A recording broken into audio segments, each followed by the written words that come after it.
Intermediate లో నారాయణ చైతన్య కాలేజీలలో చదవలే, ఎంసెట్ లో మంచి ర్యాంక్ రాలే, పేమెంట్ కట్టి బీటెక్ లో జాయిన్ కాలే, M1 సబ్జెక్ట్ 2 సార్లు రాసి పాస్ కాలే,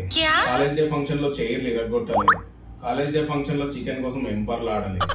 ఫోర్లు అమ్మేటబడి లవ్ గివని కథలు పడలే, క్యాంపస్ ప్లేస్మెంట్ లో సెలెక్ట్ కాలే, ఆఫ్ క్యాంపస్ లో జాబ్ రాలే, అమీర్పేటలో ఏ సాఫ్ట్వేర్ కోర్సు చేయలే, 2-3 ఏళ్ళకి ఐటీ జాబ్ కొట్టలే,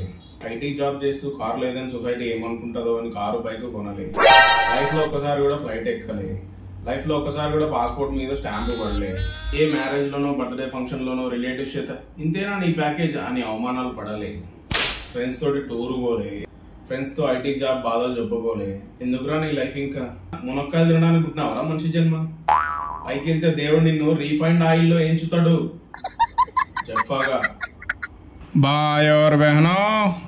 शेयर करो।